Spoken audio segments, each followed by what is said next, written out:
Daniel Forrester departed from the Elk Creek trailhead in the Rocky Mountain National Park on June 17, 2019, at approximately 5:45 a.m., according to the parking lot security camera footage. The 32-year-old software engineer from Boulder, Colorado, was an experienced hiker with over a decade of backcountry experience. Park records indicate he had properly registered his intended route, a 3-day loop covering 26 miles through the northern section of the park, with planned overnight stays at the Lawn Lake and Poudre River, designated backcountry campsites. Weather conditions that morning were recorded as clear, 50-32 degree at the trailhead elevation, with forecast temperatures reaching 78 octave at midday, and no precipitation expected over the following 72 hours. Forrester's roommate, Eric Danning, reported him missing to park authorities on June 21, 2019, after Forrester failed to return home and did not report to work. According to the initial incident report filed by Ranger Teresa Malloy, Forrester was well prepared for his expedition.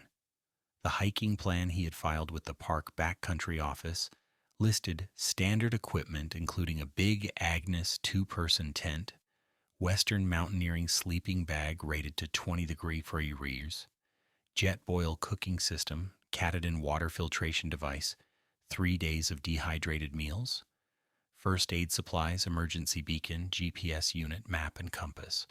Cell phone records obtained during the investigation showed Forrester's last transmitted signal at 9:17 a.m. on June 17th, from a location approximately 4.3 miles from the trailhead, after which no further cellular activity was detected.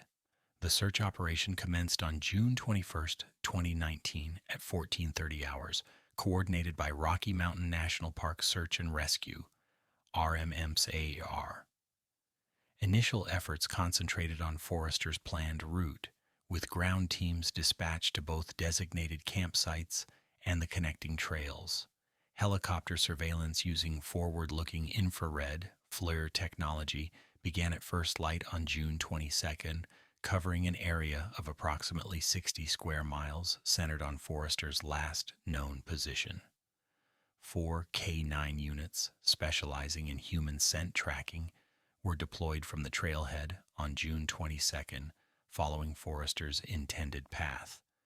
According to the search operation logs, teams reached both of Forrester's planned campsites by mid-afternoon on June 22nd. No evidence of Forrester's presence was found at either location. The backcountry campsite logbooks contained no entry from Forrester, though all other registered campers for those dates had signed in as required by park regulations.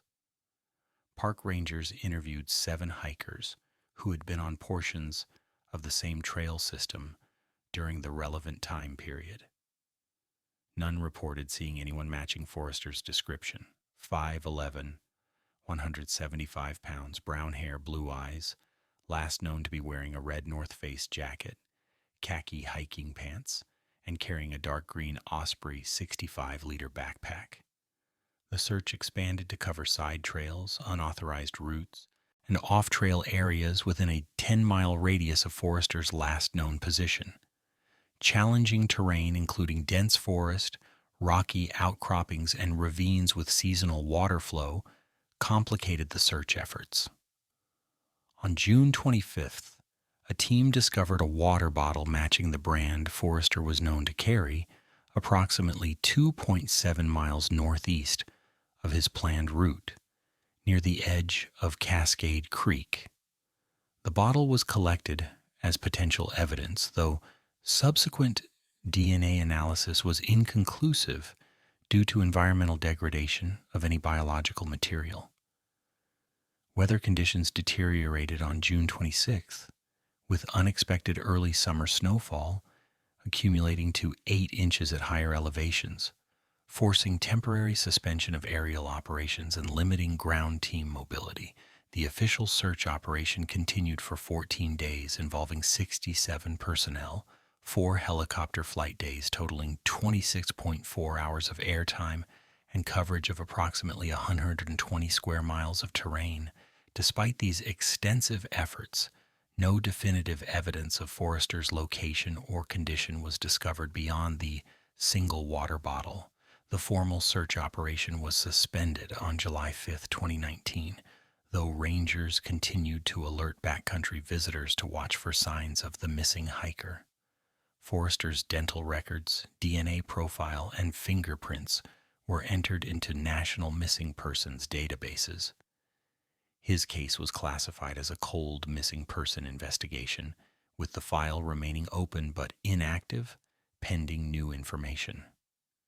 In the incident closure report, search coordinator James Wilson noted, "Given the extensive nature of the search operation and the complete absence of additional evidence, it is the assessment of RMNPSR that Daniel Forrester either left the search area by means unknown or succumbed to environmental factors in a location that remains undetected despite thorough search efforts."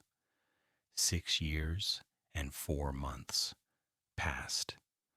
On October 12, 2025, backcountry ranger Eliza Montoya was conducting an end-of-season trail assessment in the northern section of Rocky Mountain National Park, approximately 8.2 miles from the nearest maintained trail.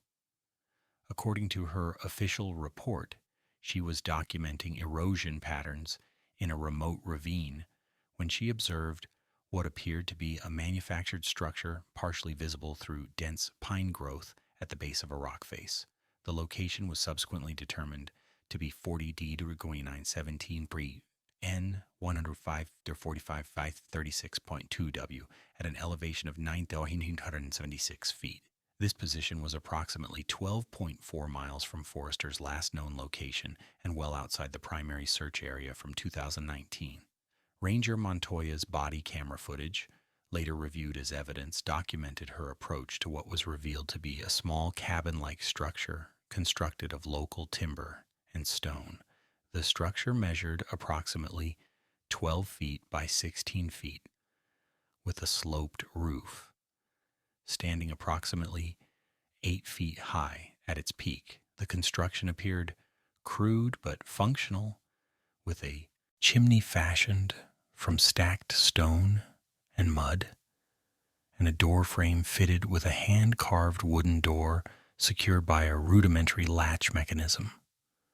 The structure was well concealed by surrounding vegetation and the natural contours of the ravine, making it virtually invisible from more than 50 feet away in any direction.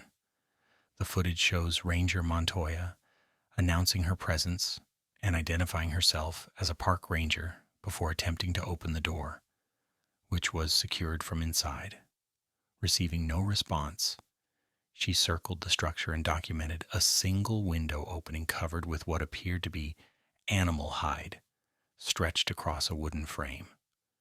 Through a gap in this covering, her camera captured limited interior footage showing a dirt floor, stone fireplace, and what appeared to be handmade furniture.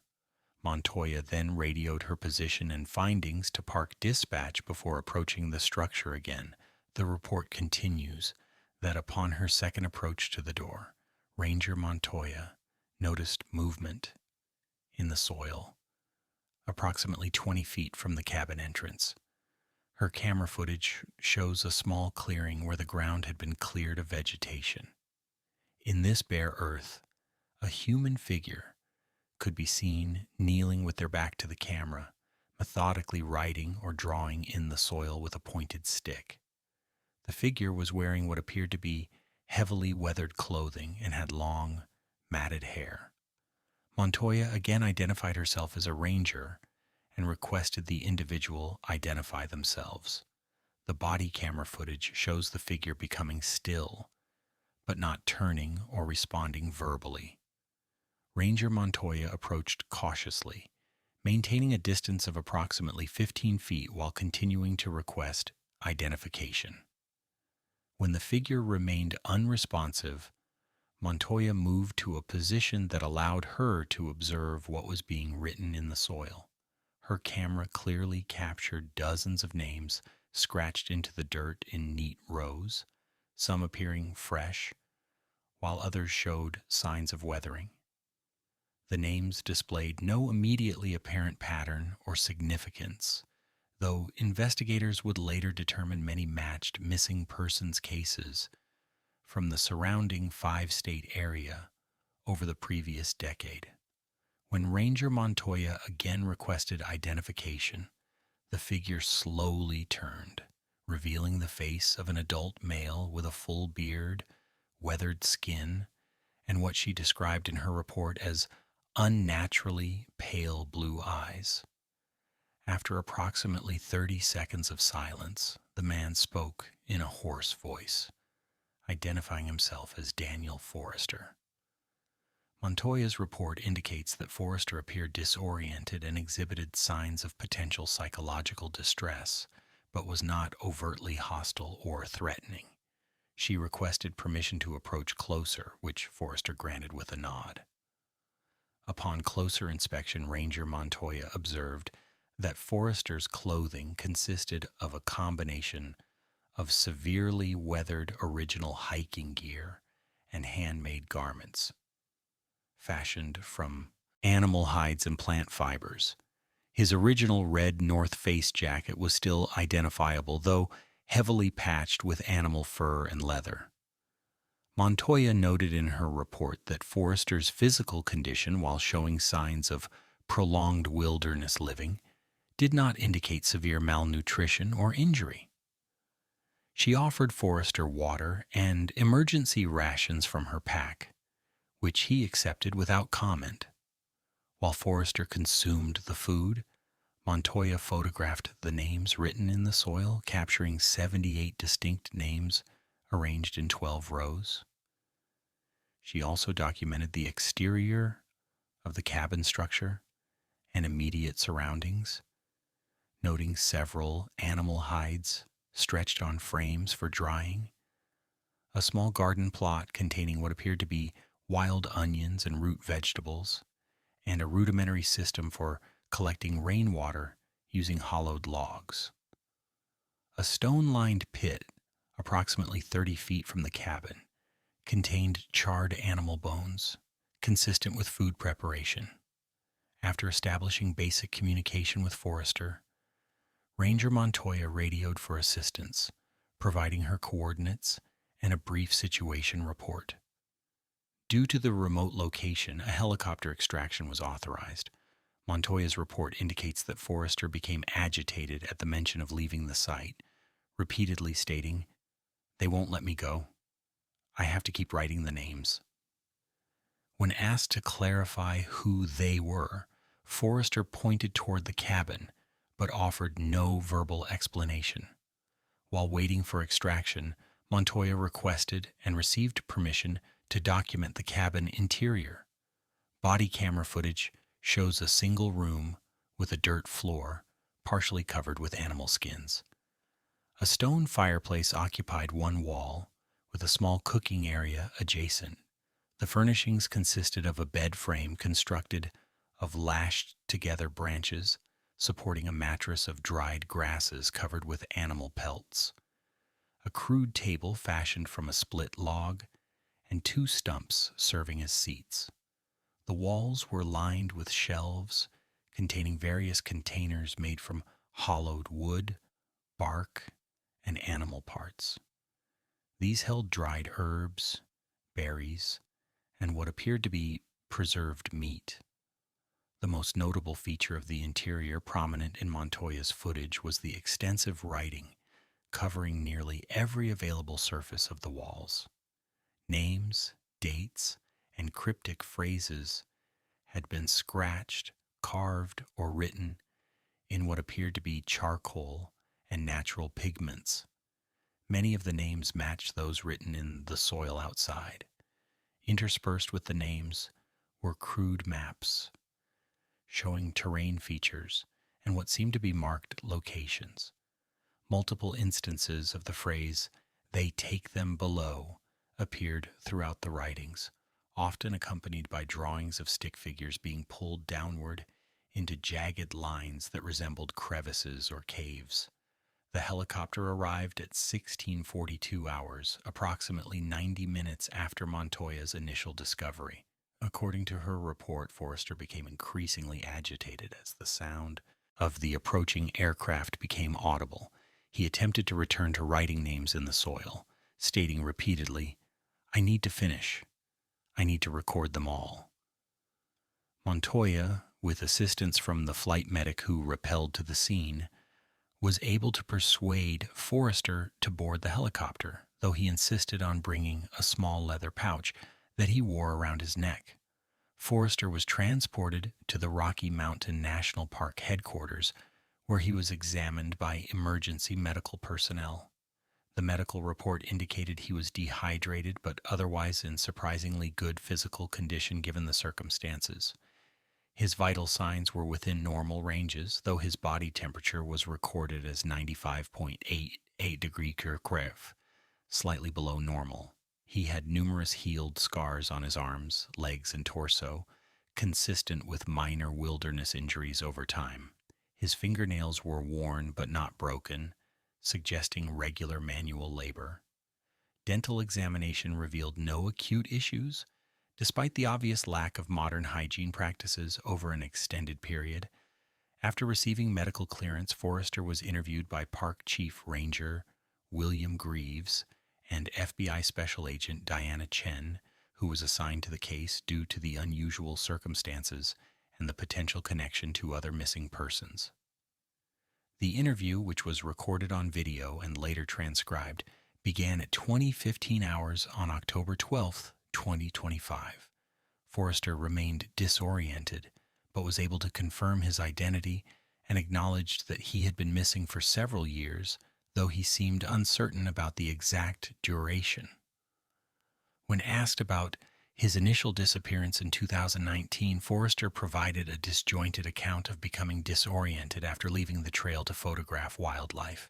He described following what he believed was a game trail that would reconnect with his planned route, but instead led him deeper into unmarked territory. According to the interview transcript, Forrester stated, "I was tracking a set of prints, not deer, not bear, something else. The stride was too long, the impression too deep. I knew I should turn back, but I kept going. That's when I heard them. Voices coming from beneath the ground." Forrester claimed that on his first night after becoming lost, he took shelter in a shallow cave and awoke to the sounds of movement beneath the earth. He described hearing voices speaking words that weren't words and feeling the ground vibrate. In his account, he fled the area at first light, but found himself increasingly disoriented, with his compass showing inconsistent readings and his GPS device failing completely. After wandering for what he estimated to be 3 days, he claimed to have witnessed something emerging from a fissure in the ground in a remote ravine. His description of this entity was vague and inconsistent, variously referring to it as shadow-shaped like a person but wrong, and tall, thin, with too many joints. According to Forrester's testimony, he observed this entity taking someone down into the earth. When pressed for details about this alleged victim, Forrester became agitated and insisted he had witnessed multiple such incidents over the years. He claimed that after this initial observation, he constructed the cabin as a shelter and began documenting the names of those he believed had been taken. When asked how he knew the names, his responses became increasingly incoherent, referring to hearing them call to each other and seeing the names written in the air. During this portion of the interview, Forrester opened the leather pouch he had insisted on keeping with him. It contained several folded pieces of what appeared to be animal skin, with names and dates written on them in what was later determined to be a mixture of charcoal and plant-based pigments. The names on these skins were photographed and logged as evidence. Preliminary cross-referencing confirmed that 16 of the 53 legible names matched persons reported missing in national parks and wilderness areas throughout the Rocky Mountain region between 2015 and 2025. After approximately 2 hours of questioning, Forrester became non-responsive, staring at the wall of the interview room and muttering phrases that the audio recording was unable to capture clearly. Medical personnel were called, and Forrester was transported to Estes Park Medical Center for psychological evaluation and physical assessment. He was admitted to the psychiatric ward under 72-hour involuntary hold for observation and treatment. The following day, October 13, 2025, a team of 8 investigators, led by Special Agent Chen, returned to the coordinates of Forrester's cabin to conduct a thorough site examination. The team included forensic specialists, an anthropologist from Colorado State University, and 2 park rangers familiar with the area. The site was documented extensively using photography, video, and 3D scanning technology. Soil samples were collected from multiple locations, including the area where Forrester had been writing names. The cabin and all its contents were cataloged and selectively removed for analysis. Of particular interest to investigators was a small root cellar discovered beneath a camouflaged trapdoor in the cabin floor. This underground space, measuring approximately 6 feet by 8 feet, with a ceiling height of 5 feet, contained additional writing on the walls and several artifacts that appeared inconsistent with Forrester's known possessions or local materials. These items included a collection of unusual stone formations that the team geologist identified as not native to the area, several pieces of jewelry, including watches and rings that would later be connected to missing persons cases, and a leather-bound journal containing extensive writings and drawings. The journal, which was recovered in a sealed waterproof container, contained over 300 pages of entries, spanning what appeared to be most of Forrester's time in the wilderness. The earlier entries were relatively coherent, describing his initial becoming lost and his efforts to survive. These entries were written in ballpoint pen, presumably the one he had packed for his original hike. Later entries, written in various improvised pigments, became increasingly paranoid and obsessive, focusing on the watchers and those who live beneath. The final pages contained only names, dates, and map coordinates, written in increasingly erratic handwriting. Forensic analysis of the soil from the name-writing area revealed an unexpected finding. Mixed with the natural soil components were trace elements of an unidentified organic compound that preliminary testing suggested had hallucinogenic properties similar to but chemically distinct from known psychoactive substances. This compound was also present in several of the dried herb containers found in the cabin and in residue recovered from cooking implements, suggesting Forrester had been regularly ingesting it, possibly unknowingly. On October 16, 2025, while the site investigation was still underway, Forrester escaped from the psychiatric facility. According to hospital security footage, at 2:14 a.m., he left his room and navigated through the building, evading staff and exiting through a service door that had been left unlocked during a supply delivery. Despite an immediate search of the hospital grounds and surrounding area, Forrester could not be located. A statement from the attending psychiatrist, Dr. Rachel Winters, indicated that Forrester had been diagnosed with severe delusional disorder with paranoid features, likely exacerbated by prolonged isolation and possible exposure to environmental toxins. Local law enforcement and park rangers established search parameters based on the assumption that Forrester would attempt to return to his cabin site. Roadblocks were established on routes leading to park trailheads, and infrared-equipped helicopters conducted aerial searches. Despite these efforts, there was no sign of Forrester for 48 hours. Then, on October 18th, a backcountry ranger discovered fresh footprints matching Forrester's boot pattern approximately 3 miles from his cabin location. The tracks led toward a particularly remote and rarely visited section of the park known for its difficult terrain and numerous small caves and fissures.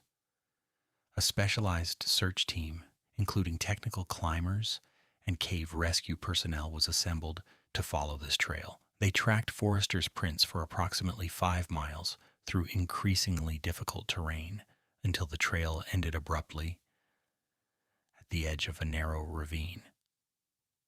At the bottom of this ravine, approximately 40 feet below the edge, searchers discovered a natural fissure in the rock face, measuring approximately 3 feet wide and 7 feet high.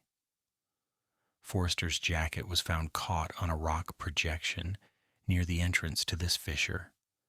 The cave rescue team established safety lines and lighting to explore the fissure, which opened into a narrow descending passage. According to the expedition log, the team followed this passage for approximately 200 yards, descending to a depth of roughly 120 feet below the surface. At this point, the passage opened into a small chamber, approximately 15 feet in diameter, with a ceiling height of 10 feet. The chamber floor was covered with smooth stones arranged in concentric circles. In the center of these circles, searchers discovered Forrester's leather pouch containing the name-inscribed animal skins, alongside a fresh arrangement of stones spelling out the words, "They are below." Despite extensive exploration of the chamber and connecting passages, no further sign of Forrester was discovered. Ground-penetrating radar later revealed that the chamber connected to a network of natural caves extending deep into the mountain with numerous passages too narrow for adult human access. Water sampling from springs in the area showed traces of the same unidentified organic compound found in the soil near Forrester's cabin, suggesting a natural source somewhere within the cave system. The search for Daniel Forrester was officially suspended on October 30th, 2025, after 12 days of intensive efforts yielded no additional evidence of his whereabouts. The case file remained open as a missing person investigation. The FBI continued to investigate the connection between the names Forrester had documented and actual missing persons cases. As of the final report date, 28 of the 87 distinct names recovered from Forrester's writings had been confirmed to match individuals who disappeared in wilderness areas throughout the Rocky Mountain region between 2014 and 2025.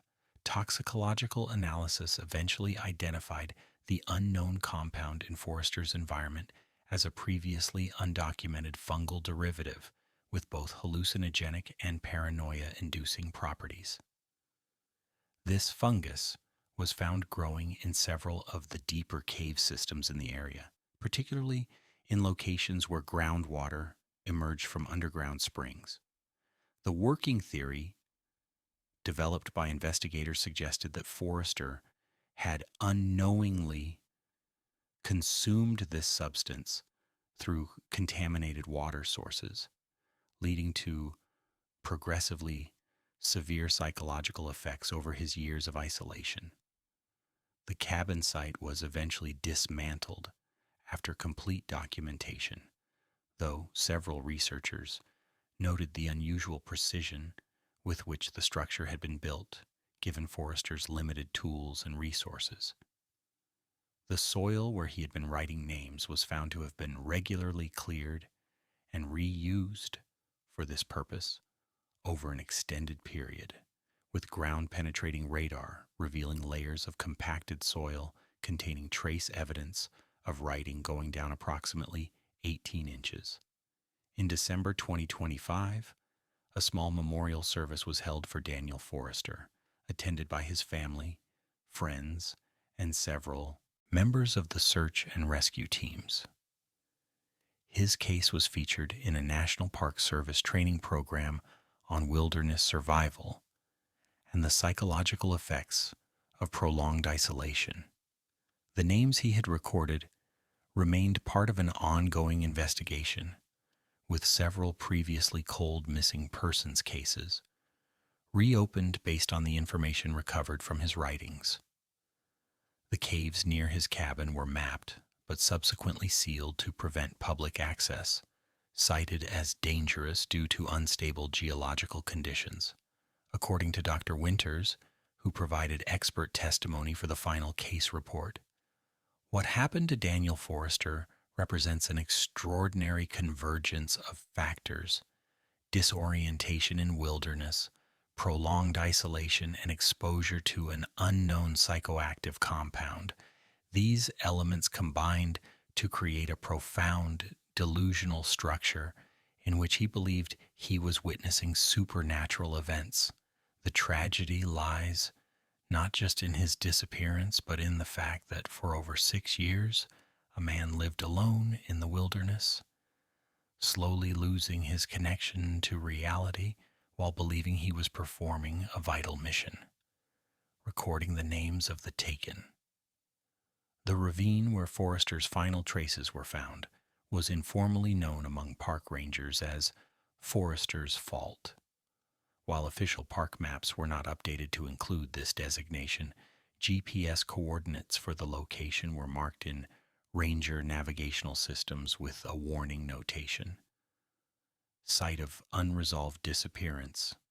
Approach with caution.